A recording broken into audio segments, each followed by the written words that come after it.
Сайн бацхан уу, Руна ТV суугатаа тавтай морилцгоно. Өнөөдөр бид та бүхэнд бэлдсэн хэрэгээ ярихаасаа өмнө нэгэн бүтээгдэхүүний талаар танилцуулаад тэгэд ярьж эхлэе.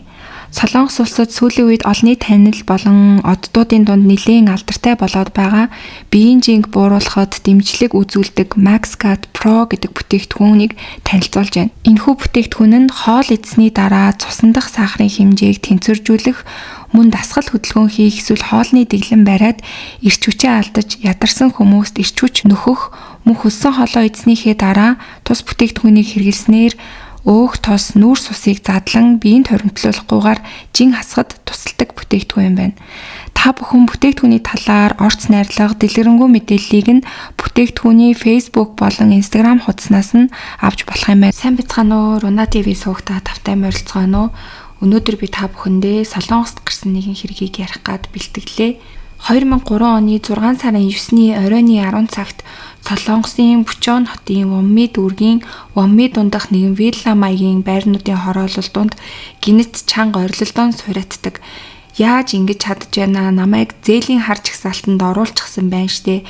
Би одоо яах юм бэ гэсэн үгсүүд гарч эхэлсэн. Ширүүн хараал зөвхөл хүртэл сонсогдож, зарим орсон суугчид айц цочиж гадаа гарч ирцгээдэг. Тэр орилолдооны голомд нь Ким овогтын гэр байсан. Хүмүүс айхтар хэрүүл болсон бололтой гэж ярилцгааж байсан. Гэвч хэдэн минут үргэлжилсэн чанга дуу гинтл нам жим болдог. Оршин суугчид за хэрэлдээ дууссан бололтой гэж бодоод гэр гэрлүүгээ буцаад орцгоодог. Харамсалтай нэг цагийн дараа дахин орилолтоон гарч эхэлсэн. Гэхдээ энэ удаа зүгээр нэг хэрүүл биш, амь тасарч байгаа мэд чаралсан уйлах, орилох дуу байсан. Цоцсон хүмүүс дахин цанхоороо хардаг. Тэгтэл гудамжны голд нэгэн дунд насны эрэгтэй чичрэн уйлан зогсож байсан. Тэр хүн бол тэр айлын эзэн Ким байсан. Туслаач гэж тэр орилж исэн. Нөхцөл байдал энгийн биш байсан тул хүмүүс доош бууж түүн дээр очдог. Тэгэхэд Ким ам нээж манай гэрийнхэн алуулчихсан юм шиг байна гэж хэлдэг. Ингээд оршин суугчид цагдаа руу яаралтай дуудлага авсан цагдаа нар ч удалгүй ирдэг. Гэмт хэрэгтэн гэртээ байж болох тул цагдаа нар хамгаалалтаа бэлдээд болгоомжтойгоор орж шалгадаг. Гэвч гэр дотор хинж байгаагүй, зөвхөн цусны үнэр хамарч цоргиж байсан. Гэр дотор бол үнэхээр там шиг харагдаж байсан. Унтлагын өрөө болон жижиг өрөөнөөс Кимгуан эхнэр болон ээж, өөрөөр хэлбэл эхнэрийнх нь хувьд бол хадам ээж гэсэн үг. Хадам ээж бэр хоёрын цогцос олддог. Хачирхалтай нь тэр хоёрын биед ил шарах бол харагдахгүй байсан. Гэвч цогцсны хажууд дэр унсан байсан тул цагдаа нар дэрээр нүрийг нь дарж амьсгалыг нь боож амь насыг нь хөнөөсөн байх гэж таамагладаг. Тэгээ дэрээр дарж амь насыг нь хөнөөсөн бол цусны үнэр үнэрдэх ёсгүй гэд цусны үнрээр хайж байх тэр үед өөр дахин нэгэн хохирогч илэрдэг. Өөр өрөөнөөс Кимгуан 20 гаруй настай ууган хүү олддог. Тэр 15 удаа утгалуулсан байсан бөгөөд цус нь асгарсаар өрөөний шалыг бараг л дүүргэсэн байсан. Гэхдээ гайхамшигтай нь хүнд шархтсан ч амьсгал нь тасраагүй сулхан амьсгалж байсан. Ингээд түүнийг бол яаралтай эмнэлэг рүү хүргэж тэр залуу азар амь аврагдах боломж бүрдсэн. Нөгөө талаар гудамжинд гарч тусламж хүссэн аав нь буюу Кимгой бол цагдаад шууд л мэдүүлэг өгж эхэлсэн. Гэмт хэрэгтэн бол миний 2 дахь хүү 22 настай Ким Гэнүү байсан гэж тэр шууд хэлдэг. Өөрөөр хэлбэл 2 дахь хүү нь гэртээ ирээд ээж эмээгээ алж ахыгаа алах гэж оролцсон гэсэн үг байна. Ийм төрлийн гэмт хэрэг бол зарим тохиолдолд гэр бүлийн хүчирхийллээс үүдэлтэй байдаг учраас цагдаа нар Ким Гэнүүг гэр бүлийн хүчирхийлэл амсаж байгаад төвчээр нь алдсан өмнөх тохиолдлуудыг давтсан залуу юм болов уу гэж тооцож бодсон. Гэвч энэ бол үгүй байсан. Тэр дунд давхаргын жирийн айлд өссөн, гаднаас харахад энгийн нэгэн залуу байсан. Гэр бүлийн маргаан ерөөсөө байгаагүй, сурлаганч боломжийн, тиймдээ ч нэр хүндтэй ахлах сургуульд суралцаж байсан. Түүнээс гадна багаасаа жүжигчин болох мөрөөдөлтэй байсан болохоор Чунгаан их сургуулийн театр киноны ангид элсэж орсон байсан. Энэ нь бол эцэг эхийгээ маш их бахархуулсан зүйл байсан. Гэтэл хизээнээс ч юм тэр залуу сөрөг тийшээ эргэж эхэлсэн. Тэр нь болохоор их сургуульд ороод найз бүсгүйтэй болсон үеэс байсан. Яг үүндээ бол энэ нь их сургуульд орж оюутан болж зээлийн карт буюу кредит карт хийлгсэн үеэс бүх зүйл эхлэн өөрчлөгдөж эхэлсэн байсан.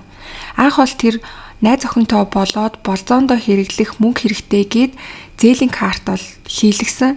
Гэтэл амьдралдаа анх удаа зээлийн карттай болоход хүсснээ авч болно, төлбөр нь дараа нь гэдэг нь түүнийг бараг л эд шид шиг мэдрэмжийг төрүүлж чадсан. 1-2 удаа хэрэглээд үзтэл хэрэглээ нүсэж эхэлсэн.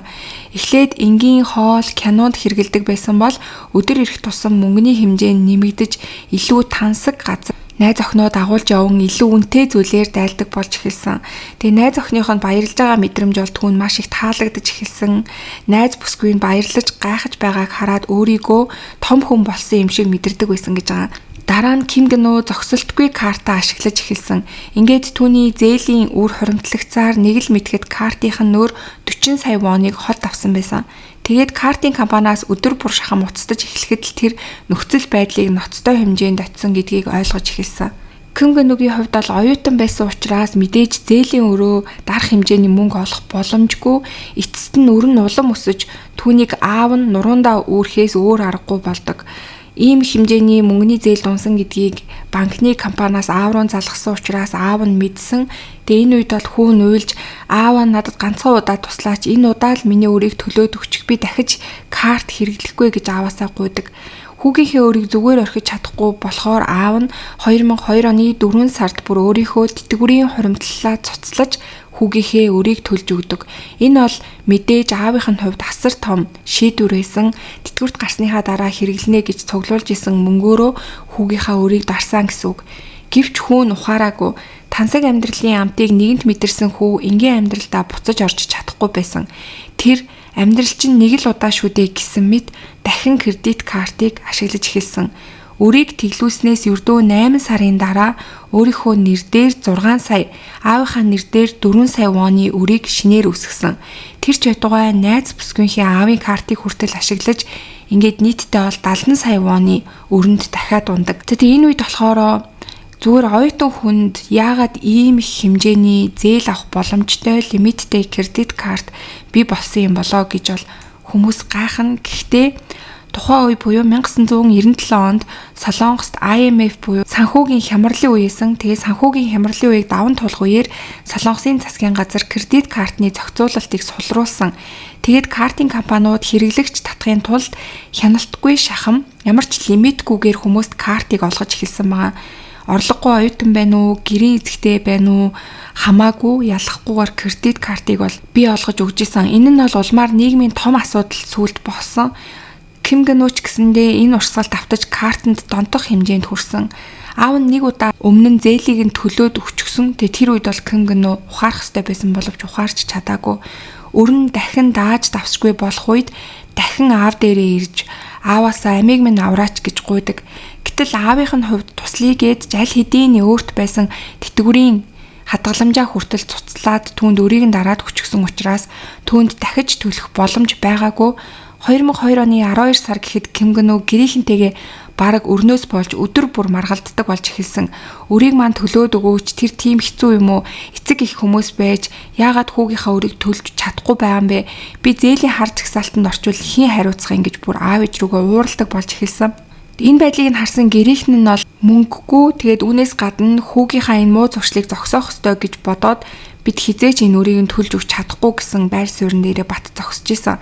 Тэгээ энэ үед бол хүү уурлаад гэрээсээ явдаг. Тэгээд 7 сарын дараа гэртээ буцаж ирсэн. Энэ удаа бол ээжтэйгээ эмээтэйгээ удаан хугацааны дараа уулзсан боловч гэртээ орж ирмэгцээ гэр бүлийнхнийг бол хэрцгийгээр хөнөөсөн байгаа. Ингээд цагдаа нар оргосон Ким Гэнүүгийн мөрийг мөшгсөн. Гэтэ түүний мөр бол удалгүй баригдаж оргож явахдаа найз бүсгүйтэйгээ имэйлээр тогтмол харилцаж байгааг нь цагдаа нар олж илрүүлж чадсан. Гэтэл тэр мэйлэн дээрээ би бүгдийг нь алж чадах байсан. Ажил амжилтгүй боллоо. Ахаав хоёрыг ч алах боломж байсан. Харамсалтай нь аав зүгтчихсан гэсэн маш аимшигтай өгүүлбэрийг бичсэн байсан. Тэр бүр би хизээч баригдахгүй гэж цагдаагд оромжилсан шинжтэй мэйлүүдийг хүртэл найз охин руугаа бичсэн байсан. Гэр бүлийнхнийгээ ийхүү аимшигтайгаар бичсэн хэрнээсээ найз охиныхоо ааваас уучлалт гуйгаад би танаа аавын картыг хэрэглэчихсэн өрийг нь төлж чадаагүй уучлаарай гэж бичсэн байсан. Өөрийнхөө гэр бүлийн амь насыг хөнөөсөн мөртлөөсөө найз охиноос уучлалт гуйж бичсэн байсан. Цагдаа нар имэйл илгээсэн IP болон гар утасны мөрөөр түүний байршлыг тогтоож чадсан. Ингээд тэр бол Инчонд нэг PC тоглоомын газарт нуугдаж байгаа гэдг нь ил болсон. Гэхдээ мөрдлгөөс айсан уу имэйл явуулмагцаа тэр газраас гараад явчихсан байсан болохоор яг тухайн үед бол барьж чадаагүй. Ингээд энэ орголт бол 2 удаа сунжирсан. 6 дахь өдөр буюу 6 сарын 15-нд Пүчон хотын нэгэн PC тоглоомын газарт байж байхад нь эцэстээ цагдаа нар түүнийг баривчилж чаддаг. Тэр байцаалтын турш тун тайван байсан, гимссэн шинж огт харагдаагүй. Яагаад гэр бүлийнхнийгээ алсан юм бэ гэж асуухад тэр эртхэн надад тэд нар мөнгө өгчихсөн бол ийм зүйл болохгүй байсан шүү дээ гэж хариулсан. Ингээд тэр шөнө яг юу болсныг бол ярьж эхэлсэн. 2003 оны 6 сарын 9-ний орой 10 цагт 7 сарын турш холбоо тасраад байсан 2 дахь хүү Кимгэнүү гинтл урьдчилан хилэлгүй гэртээ ирдэг. Тэр үед гэртэн зөвхөн ээж болон эмээ хоёр нээсэн. Ээж нь хүүгээ хараад маш их баярлсан. Гэвч хүүгийн зорилго бол энэ байгаагүй. Энэ удаа мөнгө өгөхгүй бол би бүгдийг ч ална гэсэн зорилготойгоор буцаж ирсэн байсан. Тэр гэртээ ирээд ээжтэйгээ мэдлээд хурдан миний картны өрийг төлөөд өгөөч гэж ээж рүүгээ туулгасан. Энэ үед бол ээж нь төлж өгөхгүй гэж татгалцсан. Тэгэхэд эцэг их гэж байгаа юм бол намайг яаж ингэж хайж чадаж байна? Би ийм болсонд бүгд л та нарын буруу гэх мэт утгагүй зүйлсийг ярьж эхэлсэн. Ээж нь уурлаад яаж чи тийм юм ярьж чадаж байна гэж хэлэх үед Кимгэнүү гинэт уурлаж зүүн гараараа ээжийнхээ хоолойг ороон боож эхэлсэн. Ээж нь амьсгаланд боогдон зовж тэмцэлдсэн. Гэвч 20 гаруй настай эрүүл залуугийн хүчийг бол ээж нь дийлэх боломж байхгүй. Ингээд ээж нь бол ухаан алдаж унтахад Кимгэнүү дээр нь дэрс тавьж ээжийнхээ нүрийг дарж амь насыг нь хөнөөсөн. Тэгээд ээж нь амь насаа алдсныг мэдмэгцээ дэрээ барьсаар жижиг өрөөрүүгээ явсан. 80 гаруй настай эмээ нээсэн. Тэр эмээгийнхээ нүрийг ч мөн дэрээр дарж амьсгалыг нь боож амь насыг нь хөнөөсөн. Ингээд гэртээ ирээд хэдхэн минутын дотор ээж эмээ хоёрынхоо амь насыг хөнөөсөн. Дараа нь тэр гэртээ байхгүй байгаа ах болон аавыгаа алхаар шийдэн чимээгүйхэн гэртээ хүлээсэн. Удалгүй гадаа шатан дээр хүн өксөж байгаа чимээ сонсогдсон. Тэр даруй Кимгэнүү галтгоороо орж 18 см-ийн урт утгыг шүүрч аваад лээсэн. Энэ үед бол эхэлж гэрт орж ирсэн хүн бол түүний ах нь байсан. Ах нь гутлаа тайлаад өөрийнхөө өрөөнд ормогц Кимгэнүү араас нь дагаж орсон. Ахтаа ямар ч эсэргүүцэх боломж олгохгүй тулд шууд цээж мөр хүзүүрүү нь 15 удаа хэрцгийгээр хутгалсан. Ах нь яагаад гэж асуухч завдалгүй цусаа асгаруулсаар унсан. Кимгэнүү одоо аавыгаа хүлээсэн. Тэгээд аав ирэхээс өмнө гэрийн бүх гэрлийг унтрааж харанхуй болгодог. Тэгээд дахин шатан дээр алхах хүний чимээг хүлээж эхэлсэн. Кимгэнүү хутгаа атгаад орж ирсэн аав руугаа шууд дайрна гэсэн байралтайгаар хүлээж байсан. Гэвч аав нь орж ирээд хаалга онгойлмогц нэг л сонин мэдрэмж байгааг мэдэрсэн. Ягаад ийм харанхуй байгаа юм болоо? Энэ цагт ихнэр ээж хоёр минь гэртээ байх ёстой доо. Тэгэхэд намгүй байна гэж аав нь төгшөж эргэлзэн зогсох тэр мөчөд харанхуй дундаас баг хүүгийнх нь хоолой сонсогдсон. Аава зүгээр л чимээгүй ороод ирээ. Хэрвээ орж ирэхгүй бол ах өхнө гэж хэлсэн. Энэ үг бол аавын тархийг өөмрүүлсэн. Орхуу гэр бүлийнхэн маань аль хэдийн амиа алдчихсан юм болов уу? Би орвол энэ хүүг дийлэх билүү? Хэрвээ намайг ч гэсэн алаад хайчих юм бол цагдаа дуудах хүн үлдэхгүй гэсэн бодлоод хормын дотор түүний толгойд ээлжилж эхэлсэн. Эцэст нь аав нь орохгүй гэж шийдэн шатаар буцаж буун гадаа гарч хүмүүсээс тусламж гуйсан нь тэрээсэн. Аавынх нь энэ шийдвэр бол зөв байсан. Хэрвээ тэр өдөр гэрлүүгээ орсон бол магадгүй өөрөө ч амиа алдаж улмаар хинч цагдаа дуудах боломж бүрдэхгүй байсан. Харин зүгтж дуудлага өгснөөрөө том хүүгийнхаа амь насыг аварч чадсан. За ингээд 2004 оны 6 сард шүүх хурал болсон. Эцэг эхийн эсрэг аллах болон аллах үйлдэлийг завдсан хэрэгээр Кимгэнүүд цаазын ялыг оноосон. Тэрээр одоо Инчоны хорих ангид хоригдож олон жил цаазын ял гүйцэтгэх тэр өдрөө хүлээн хоригдол байдлаар шоронд байгаа. Кимгэнүүгийн тансаглал зугаа цэнгэлд сохроор дурлсан туйлын тэнэг бөгөөд аимшигтай байдал нь энэ гинт хэргийг үйлдэхэд хүргэсэн бахаа гэж бодож гин. Аав нь нэгхэн шөнийн дотор хүүгийнхээ гарт ихнэр болон ээжигээ алдсан. Энэ бол үнэхээр аимшигтай юм хэрэг байгаа.